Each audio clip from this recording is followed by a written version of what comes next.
मैं अपने प्राणों का त्याग कर सकता हूं। तुम मेरी प्राण प्रिया हो, तुम्हारा भी त्याग कर सकता हूं। लक्ष्मण मेरे बाहरी प्राण हैं, लक्ष्मण का भी त्याग कर सकता हूं।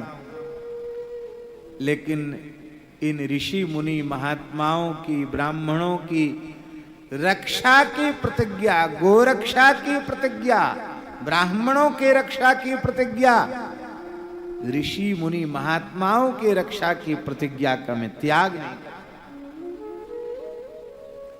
इसलिए भले ही कलंक लगे तो लग जाए, भले ही असुरों ने स्पष्ट हमसे कोई झगड़ा न किया हो, लेकिन फिर भी सिद्धांत है। देखो प्रेम का सिद्धांत क्या है? प्रेम का सिद्धांत यह है कि यदि आप हमारे ईमानदारी से प्रेमी हैं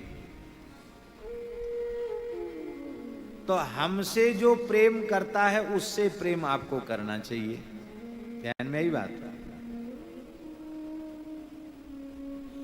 अथवा हम जिससे प्रेम करते उससे आपको प्रेम करना चाहिए।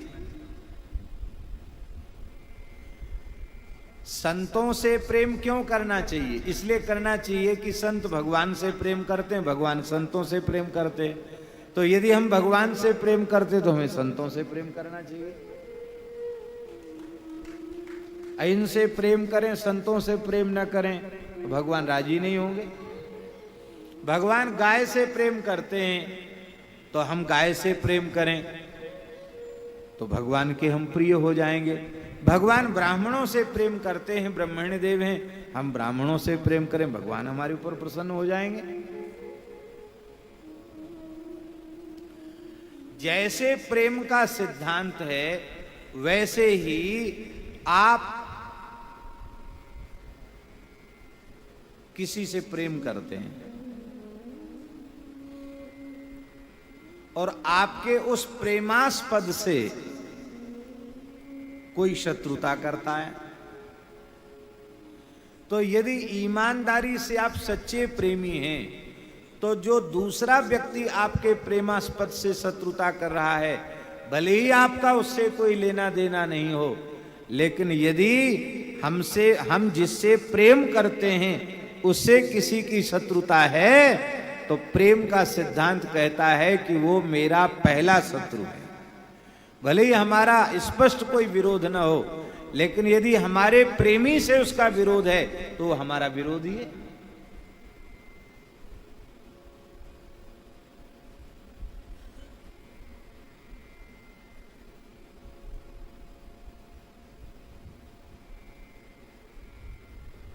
हमारे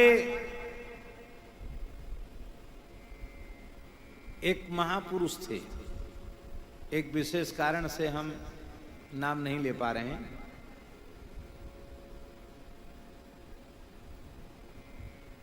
उच्च कोटि के महापुरुष, और उनके पास कोई भी महात्मा जाते तो प्रायः ऐसा होता कि अब दोबारा नहीं जाएंगे। क्यों? वो उनके पास एक देवी रहती थी, वो देवी किसी को पसंद नहीं करती, वो झगड़ा हो जाता।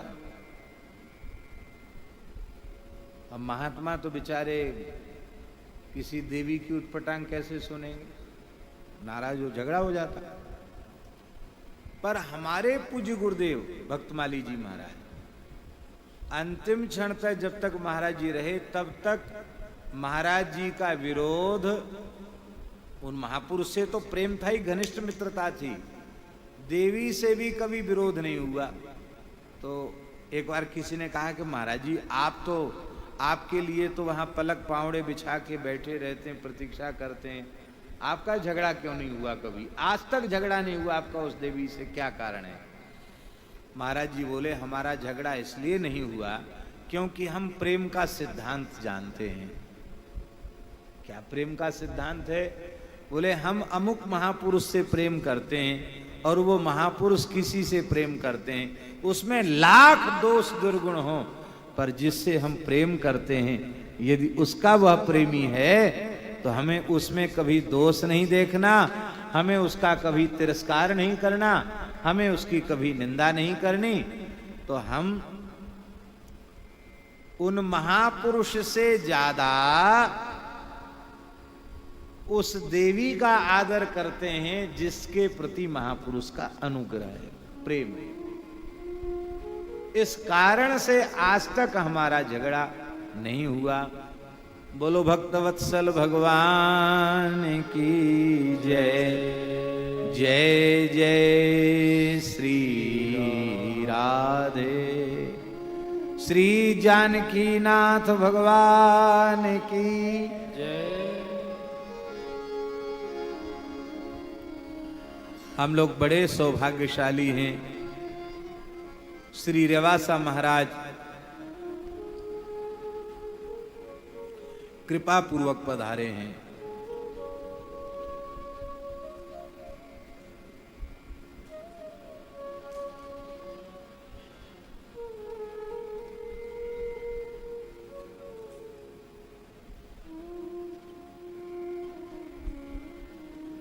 जय जय श्री सीताराम। तो राम जी ने कहा कि प्रेम का सिद्धांत यह है कि हमारा प्रेम इन ऋषि मुनि महात्माओं से है।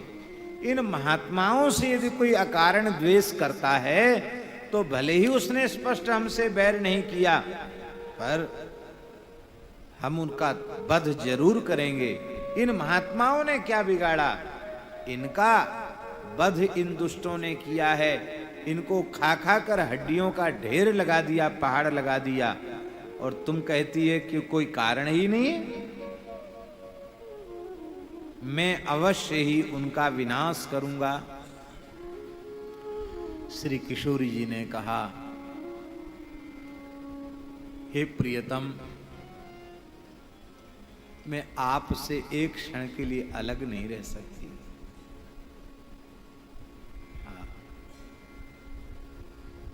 बड़ा करुणा भरा प्रसंग है। भगवान के वनवास के समय राम जी समझा रहे हैं, तुम मत चलो। वाल्मीकि रामायण में तो बहुत विस्तार से कौशल्या जी समझा रहे, दशरथ जी समझा रहे हैं, वशिष्ठ जी समझा रहे हैं, पर जानकी जी स्वीकार नहीं करते। राम जी के एक एक विचार को उसका खंडन किया है, एक एक बात का उत्तर राम जी को निरुत्तर कर दिया। किशोरी जी ने कहा कि मैं आपकी सहधर्मणी हूं।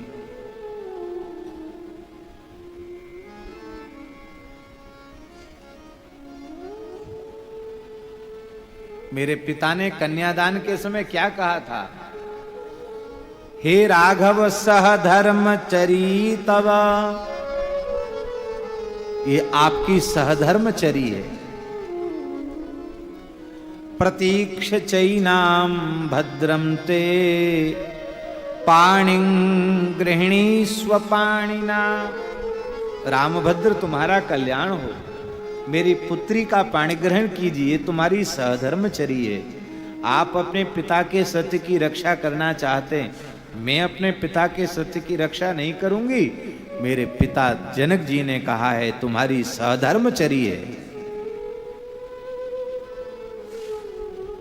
सहधर्मचरी का मतलब क्या है? पत्नी का अलग से कोई धर्म नहीं है, पति का धर्म ही पत्नी का धर्म है। आप मेरे बिना अपने पिता के सत्य का पालन करेंगे तो पूर्ण धर्म का पालन नहीं होगा, आधा पालन होगा। मेरे साथ करेंगे तो पूर्ण पालन होगा। मैं सहधर्मचरी हूं। मैं अपने पिता के वचन को मिथ्या नहीं कर सकती, मैं चलूंगी। आप कहते हैं अपने मायके चली जाओ, जनक जी के पास चली जाओ, या दशरथ जी मेरे पिताजी हैं, उनका ध्यान रखो। और आप कहते हैं कि भरत जी पर हमें बड़ा विश्वास है, भरत जी तुमको बहुत आदर पूर्वक रखेंगे, तुम क्यों जंगल में जाना चाहती हो? आर्य पुरुष, आप ऐसी अशोभनीय बात कहते हैं। पति के विद्यमान रहने पर नारी का आश्रय मात्र उसका पति होता है। सास ससुर का आदर, जेठ देवर का आदर पति के संबंध से है, अन्य संबंध से नहीं। इसलिए आपके रहते हुए और मैं राजमहलों में सुख भोग करूं, ये संभव नहीं है। आप भूमि पर शयन करेंगे और मैं पर्यंक पर शयन करूंगी। आप कड़ुए कसेले कंदमूल फल खाएंगे और मैं पक्वान्न मिष्ठान भक्षण करूंगी। आप भारत के आदर्श पुरुष के स्वरूप को अभिव्यक्त करना चाहते हैं, तो क्या मैं भारत की आदर्श नारी का स्वरूप प्रकट नहीं कर सकती? भारतीय ललनाओं का स्वरूप क्या है, इसको प्रस्तुत करना मेरा भी कर्तव्य है। आप केवल पुरुष की मर्यादा का प्रतिपादन अपने चरित्र से करेंगे तो आपके चरित्र से भी आधी शिक्षा मिलेगी, क्योंकि पुरुष और स्त्री दोनों से मिलकर समाज का निर्माण होता है। यदि पुरुष समाज को चरित्र से आप शिक्षा दे रहे हैं तो भारतीय नारियों को अपने चरित्र से शिक्षा देना यह मेरा कर्तव्य है। राम जी के नेत्र भर आए, कहा अच्छा चलो अब हमारी कोई हट नहीं है, तुम बताओ क्या चाहती हो। महाराज जी ऐसी पंक्ति है कि पाषाण हृदय भी पिघले बिना नहीं रहेगा।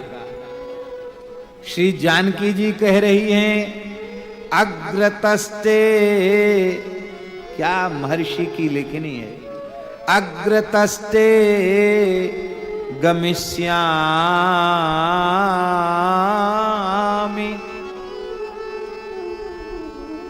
अग्रतस्ते गमिष्यामि मृद्वन्ती कुशकंटकान्। हे प्रियतम, मैं आपके आगे आगे चलूंगी। राम जी ने कहा रास्ता देखा? बोले रास्ता भले ही न देखा हो, फिर भी आपके पीछे नहीं चलूंगी। यद्यपि आपकी अनुचरी हूं, पर अनुचरी बनकर नहीं चलूंगी, अग्रचरी बनकर चलूंगी। राम जी ने कहा अग्रचरी क्यों बनोगी? बोले इसलिए अग्रचरी बनूंगी कि हे प्रियतम, आपके चरण कमल का संवाहन करते समय मैं अनुभव करती हूं आपके चरण कितने सुकोमल हैं। आप इतने सुकोमल चरणों से बिना पादत्राण के आप ऐसे ही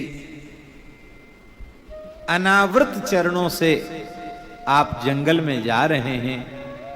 ये जंगल के कंकड़, पत्थर, कांटे, कुश, कंटक, ये आपके चरणों में कितनी पीड़ा पहुंचाएंगे। तो मैं आगे आगे चलूंगी।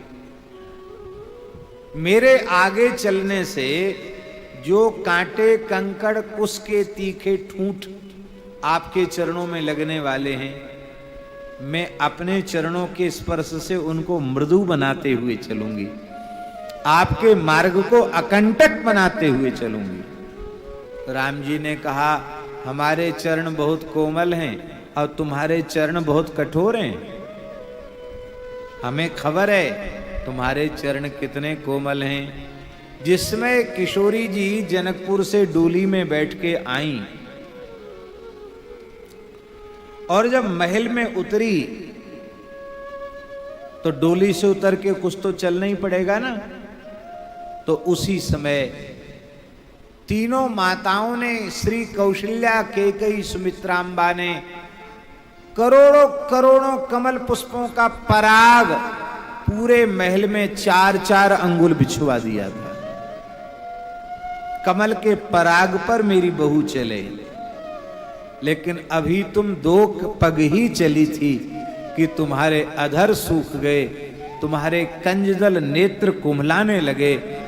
माताओं ने पूछा कि बेटी क्या हुआ, इतनी व्याकुल क्यों दिख रही हो, बड़ी पीड़ा का अनुभव कर रही हो। बहुत पूछने पर तुमने बताया था, माँ ये कमल का पराग मेरे चरणों में चुभ रहा है। वो आपके महल की दासियां बहुत नजर लगा लगा के देख रही हैं, इनके नेत्रों की दृष्टि की गर्मी से मेरे नेत्र कुम्हला रहे हैं। माताओं ने आंचल से ढक लिया और गोद में ले लिया। बोले अब गोद में लेकर के ही चलेंगी, पैदल नहीं। आहा, इसी को गोस्वामी जी ने कहा, पलंग पीठ तजी गोद हिंडोरा, पलंग पीठ तजी गोद हिंडोरा, सियन दीन पगो अवनी कठोरा, सियन दीन पग अवन कठोरा। जानकी जी ने पैर नहीं रखा। या तो महल में ये स्थिति है, या तो माताओं की गोद में बैठती हैं, या दूध के फेन को भी लज्जित करने वाली श्वेत कोमल सैयाओं पर विराजती हैं, या हिंडोरे में बैठती सखियां झुलाती हैं।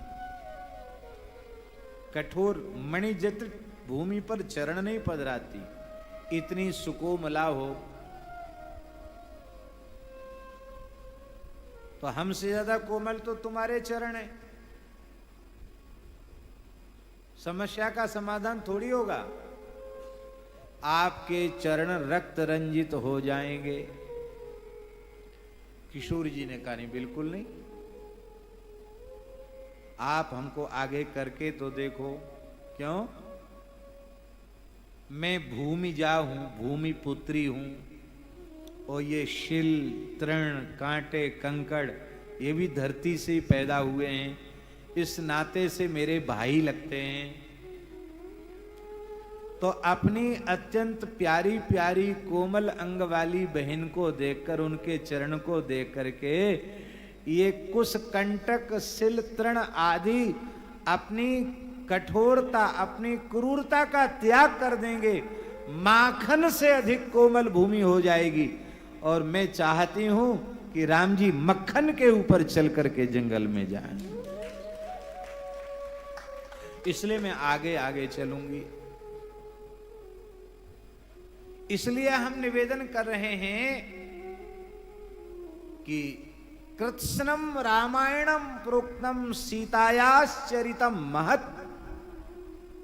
श्रीमद् रामायण महाकाव्य में राम जी का चरित्र तो महान है ही है, पर राम जी के उदात्त दिव्यतम महान चरित्र के पीछे भूमिका श्री किशोरी जी की है।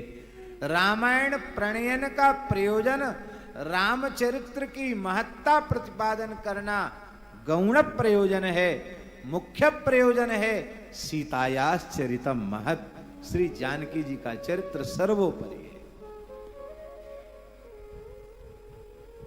श्री जानकी जी का चरित्र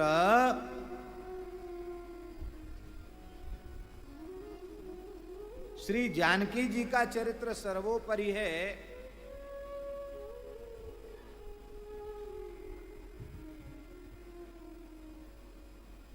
श्री जानकी जी का चरित्र सर्वोपरि है।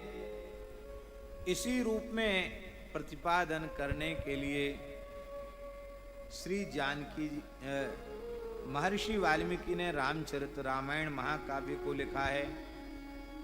तो हम निवेदन कर रहे हैं महाराज जी कि यह श्रीमद् वाल्मीकि रामायण का वैशिष्ट्य है। तो श्री जानकी जी ने कहा कि चलो ठीक है, आप अपना स्वभाव बता रहे हैं कि ब्राह्मणों की, ऋषि मुनि महात्माओं की प्रतिज्ञा को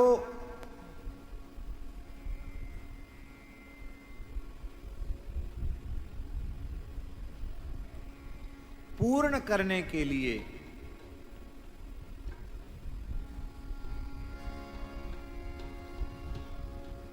आपकी प्रतिज्ञा पूर्ण हो, आप निश्चरों का वध कर सकें और आपके उदात्त चरित्र में ये तीसरा दोष भी ना आवे, बिना वैरेण रौद्रता। तो इस तीसरे दोष से आपके चरित्र को बचाने के लिए मुझे आप लीला करनी पड़ेगी। तो हम निवेदन कर रहे थे कि जानकी जी ने कहा कि हे प्रियतम, क्षणार्ध के लिए भी मैं आपका वियोग सह नहीं सकती।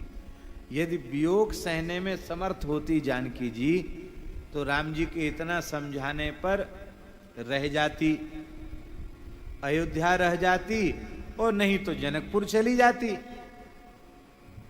लेकिन हे प्रियतम, मैं आपके वियोग को सह नहीं सकती, लेकिन मेरे प्रियतम के चरित्र को कोई कलंकित न करे, उसमें कोई सूक्ष्म से सूक्ष्म दोष का आरोप भी न कर सके, इसके लिए मुझे लगभग 1 वर्ष तक आपके वियोग की अग्नि में जलना पड़ेगा।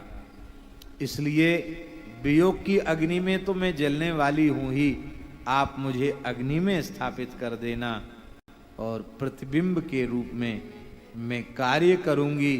लोग इसे अनुभव नहीं कर पाएंगे, लेकिन आपके चरित्र की उज्ज्वलता को अक्षुण्ण बनाए रखने के लिए मुझे आपसे पृथक भी होना पड़ेगा। यह है किशोरी जी का चरित्र। अपने प्रियतम के उत्कर्ष के लिए अपने को भी वो 1 वर्ष के लिए अलग करना स्वीकार कर लेती हैं। तो ऐसा अद्भुत चरित्र है सीताया चरितम महत्। श्री किशोरी जी का चरित्र सर्वोपरि है।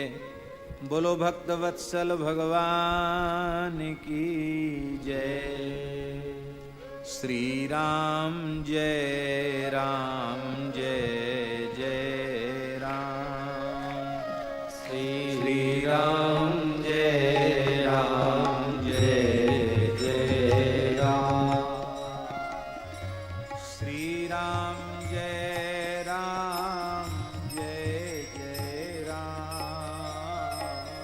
श्री राम जय राम जय जय राम।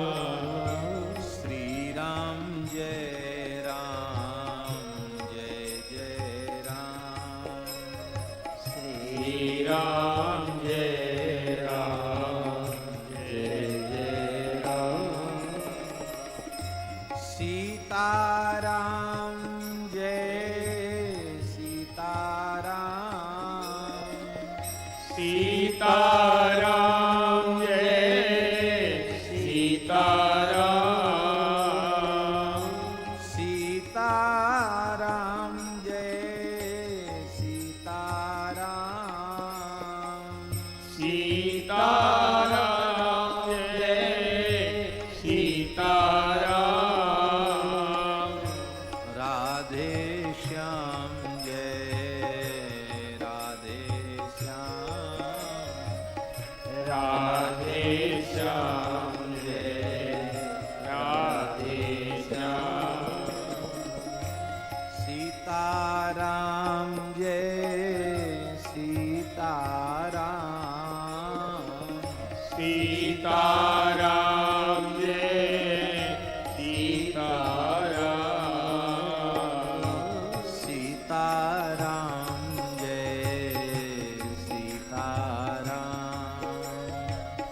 सीताराम जय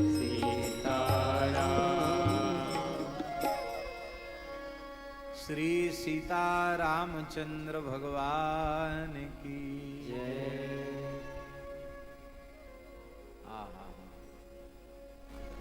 महाराज जी, आज भी लोग कहते हैं कि राम जी का जहां इतना उदात्त चरित्र है, वहां जहां राम जी सबके प्रति न्याय करते हुए दिखाई पड़ते हैं, कई बार लोगों के मन में आता है कि शायद सबके प्रति न्याय करने वाले राम जी अपनी पत्नी के प्रति न्याय नहीं कर पाते। लोगों के मन में आती बात की नहीं? जानकी जी के प्रति न्याय,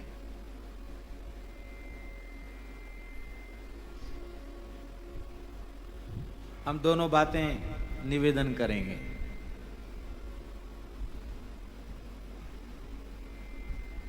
दास का अनुभव है। जब श्रीमद् वाल्मीकि रामायण में उत्तरकांड में श्री सीता जी को वाल्मीकि महर्षि के आश्रम में भेजने का जो चरित्र है, उसको पढ़कर पाठ करते समय इतना हृदय विदीर्ण होता है, आंसू रुकते नहीं हैं। कई बार तो ऐसा लगता है कि राम जी सामने तो झगड़ा करेंगे उनसे कि ऐसा आपने क्यों किया हमारी किशोर जी के साथ, जानकी जी के साथ बड़े भारी करुणामय हैं, आपने ऐसा क्यों किया?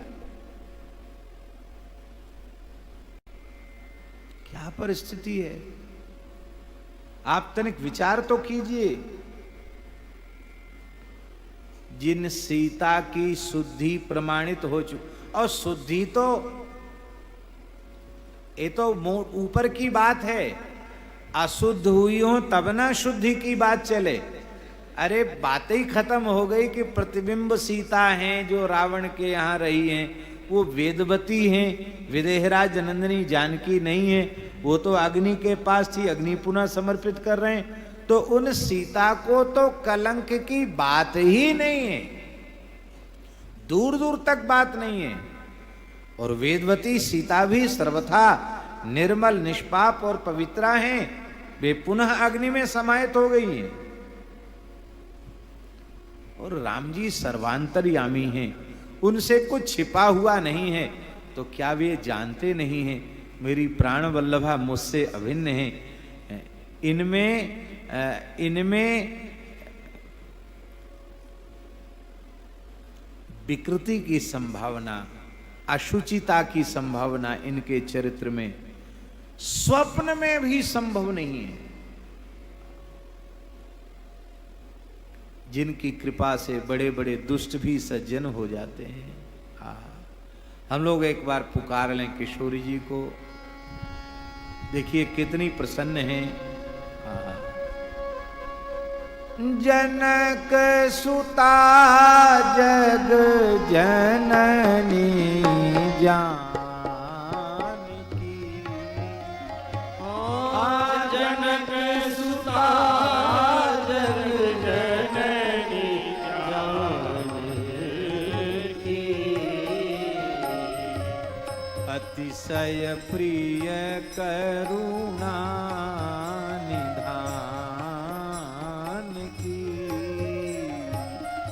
अतिशय प्रिय करुणा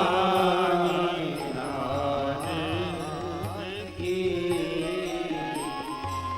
ताके युग पद कमल मनाबो, ताके युग पद कमल मनाबो,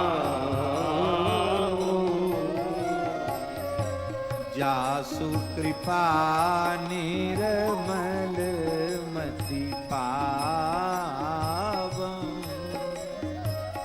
जासु कृपा निर्मल मति पावं।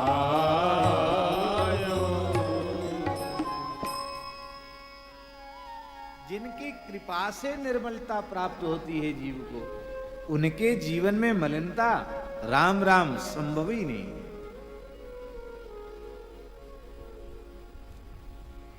फिर किसी ऐरू गैरू नत्थु खेरे आदमी की बात सुन करके और कह दिया कि इनको वाल्मीकि के आश्रम पे छोड़ आओ, ये कहां का न्याय है। और महाराज जी आश्चर्य तो तब हुआ, उस प्रकरण को आप देखेंगे महाराज जी, आश्चर्य तब है जब गंगा पार करके महर्षि वाल्मीकि के आश्रम के निकट श्री लक्ष्मण जी उनको बिठाकर कहते हैं कि माता, रोते हुए लक्ष्मण जी कहते हैं, मेरे ऊपर आप कृपा करना, मेरा तनिक भी कोई दोष नहीं है। कह के फूट फूट के रोने। क्या बात है लक्ष्मण, प्रभु स्वस्थ तो हैं, क्या क्या बात हो? अब तक किशोरी जी को पता नहीं है। लक्ष्मण जी ने कहा, प्रभु की मेरे लिए जो आज्ञा थी वो पूर्ण हो चुकी है, यहीं तक भेजने की आज्ञा थी। यहां से निकट ही महर्षि का आश्रम है। मां मुझे अनुमति दो। किशोर जी मूर्छित होकर गिरे। क्या मैं प्रभु के द्वारा त्याग दी गई हूं? लक्ष्मण मेरा अपराध क्या है?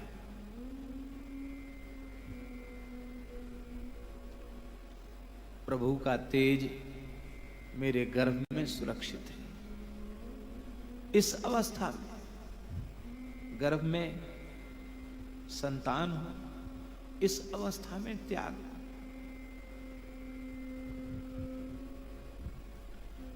लक्ष्मण एक बार मेरी ओर देखो तो सही। लक्ष्मण जी नीचा सिर करके रो रहे हैं। लक्ष्मण जी ने कहा, मां, श्री राम जी की सन्निधि में भी मैंने आपके चरणों से ऊपर आज तक नहीं देखा। फिर यहाँ एकांत निर्जन जंगल में मैं आपकी ओर कैसे देख सकता हूं? मेरा अधिकार आपके चरणों के दर्शन का है।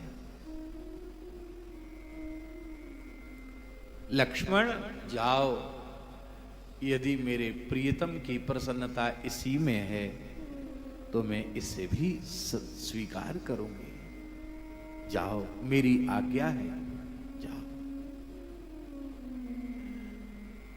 पर मुझे ज्ञात है, मुझे पता है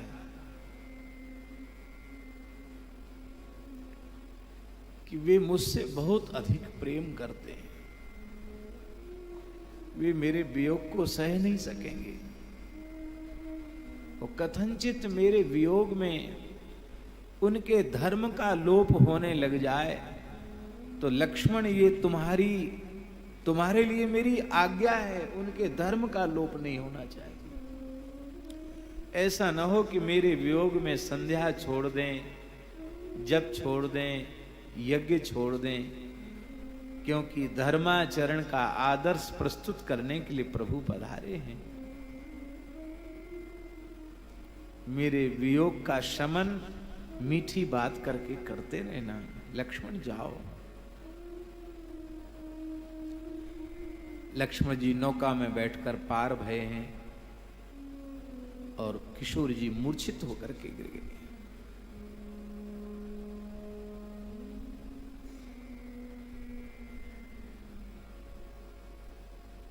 ऋषि कुमारों ने देखा है कि कोई देवी पड़ी हुई है, दौड़कर महर्षि को सूचना दी है और महर्षि अर्घपाद्य आदि लेकर के, उपचार सामग्री लेकर के महर्षि दौड़े हैं। अर्घपाद्य लेकर के दौड़े। किशोरी जी पधारी।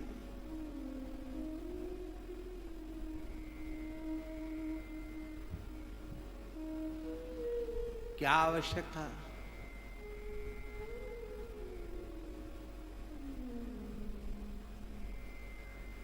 आपकी समझ में आती राम जी की लीला? नहीं आती, हमारी समझ में नहीं आती, आपकी समझ में क्या आएगी? कहां गई इनकी करुणा, कहां गई इनकी कृपालुता?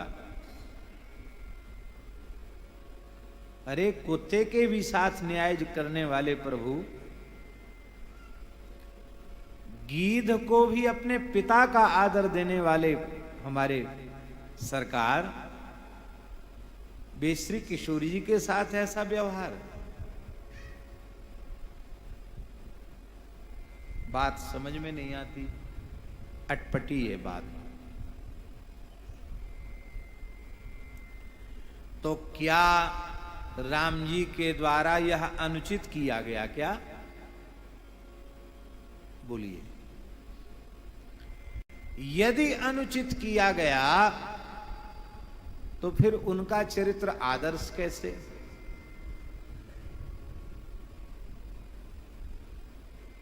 अनुकरणीय कैसे? फिर तो आदर्श नहीं कहेंगे, फिर तो अनुकरणीय नहीं कहेंगे।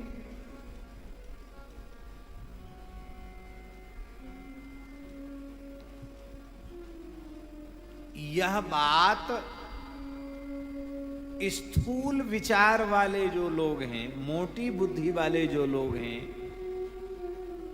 उनके लिए यह बात प्रस्तुत की गई कि एक निकृष्ट व्यक्ति के कहने से, उस रजक के कहने से कि मैं राम नहीं हूं, तो रावण के यहां 1 वर्ष रहने के बाद भी सीता को अपनी पत्नी बनाकर निकट रख लें। मैं अमुक हूं और तू यदि बिना पूछे मुझसे चली गई थी तो अब मैं तुझे अपने पास रखने वाला। यही बात तो कहते हैं लोग, यही बात लिखी है।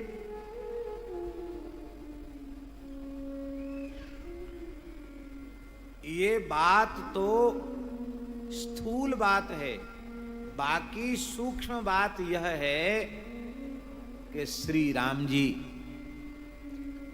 विचार कर रहे हैं कि जिस राम राज्य की कल्पना लाखों करोड़ों वर्षों तक लोग करते रहेंगे, आज भी हम लोग राम राज्य की कल्पना लेकर के बैठे हैं। हमारे पूर्वजों ने जो स्वतंत्रता आंदोलन में सहभागिता की थी, उसके मूल में भी राम राज्य की स्थापना ही चाहते थे। यद्यपि ये बात है कि स्वतंत्रता आंदोलन के बाद इस देश के शासकों की गति राम राज्य की ओर न होकर रावण राज्य की ओर है।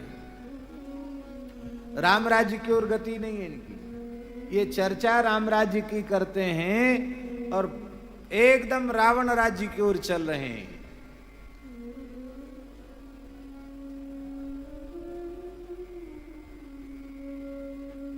ये थोथी राम राज्य की कल्पना है। अरे भाई, राम राज्य की कल्पना को साकार करने के लिए राम जी के उदात्त चरित्रों के मूल्यों को अपने जीवन में स्थापित करना पड़ेगा। ये झूठे, चोर, बेईमान, अन्यायी, अत्याचारी, गोवंश की नृशंस हत्या करने वाले लोग, इनके द्वारा राम राज्य की कल्पना किया जाना दिवा स्वप्न मात्र है, कुछ नहीं। राम राज्य ऐसे बनेगा? इन परिस्थितियों में राम राज्य बनेगा?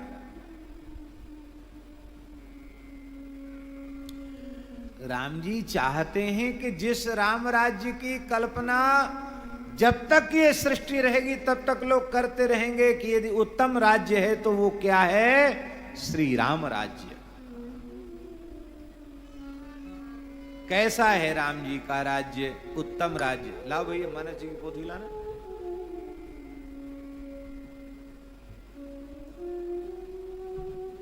श्री वृंदावन बिहारी लाल की जय जय श्री राधे। हाँ हाँ, धन्य है।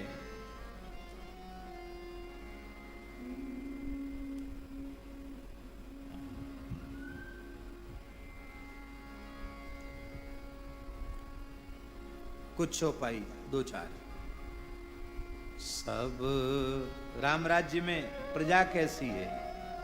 सब उदार, सब पर उपकारी, सब उदार, सब पर उपकारी, विप्र चरण सेवक नर नारी, विप्र चरण सेवक नर नारी। राम जी के राज्य में कोई कंजूस नहीं था, सब उदार थे। उदार माने जानते हो किसको कहते हैं? किसको कहते उदार? उदार शब्द का संस्कृत अर्थ है उत ऊर्ध्वम राति ददाति ति उदारा। अपनी सामर्थ्य के अनुरूप देने वाले को उदार नहीं कहते हैं। आपकी हिम्मत 100 रुपए देने की है और आपने 150 रुपए खर्च कर दिए अपनी शक्ति से ज्यादा, तो कहेंगे आप उदार हैं। और आपकी 100 की ताकत है, आपने 50 खर्च किए तो आपको उदार नहीं कहेंगे। उदार माने अपनी सामर्थ्य से अधिक देने वाले को उदार कहते हैं। राम जी के राज्य में कोई कंजूस नहीं था। राम जी के राज्य में बड़ा भारी अभाव था। किस चीज का अभाव था? कंजूस का अभाव था।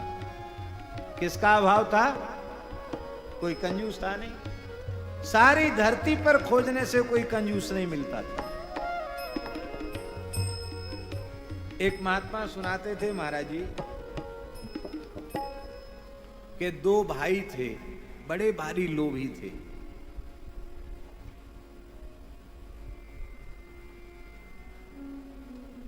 तो एक भाई के, बड़े भाई के कान में दर्द हुआ तो वैद्य के पास गए। तो अब लोभी थे, खर्च कर नहीं सकते। वैद्य ने कहा भाई पैसा लगेगा। तो उन्होंने कहा ऐसा करो, 2-4 बूंद सरसों का तेल, पीली सरसों का तेल थोड़ा गुनगुना करके कान में डाल देना, उसी से ठीक हो जाएगा। कान तेल में डालते हैं। तो छोटे भाई ने बड़े भाई के कान में तेल डाला। अब वो कान में ऐसा कोई छेद तो है नहीं कि तेल भीतर ही चला जाए।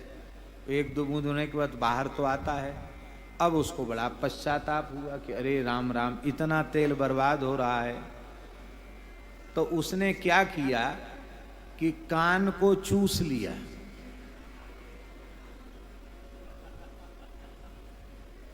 मुंह लगा के ऐसे कर लिया। भले ही मैल वैल सब भीतर चली गई। लोगों ने कहा भाई ये कर्ण चूस हैं, कर्ण चूस से कंजूस हो गया।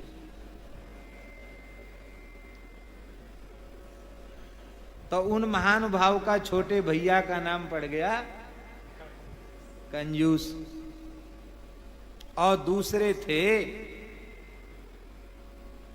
वो अपने घर में थोड़ा घी गरम किया और पात्र में रखने ही वाले थे, तब तक एक मक्खी फट से गिर गई। अरे बड़े दुखी हो गए, राम राम राम, इतना बेशकीमती घी और मक्खी पी गई, छोड़ूंगा नहीं इसको। मक्खी को उठाया, थोड़ा चूस लिया कि थोड़ा तो घी फायदा करेगा, फिर मक्खी फेंक दी। तो मक्खी के शरीर में जो घी लगा था उसको भी चूस के फिर थूक दिया। तो उस बड़े भाई का नाम पड़ गया मक्खी चूस। कंजूस और ऐसे कंजूस और मक्खी चूस राम जी के राज्य में नहीं थे। हमारे ब्रज में विश्राम घाट मथुरा में, वहां के चतुर्वेदी ब्राह्मण, आप विश्राम घाट पर पहुंचो बिना दक्षिणा लिए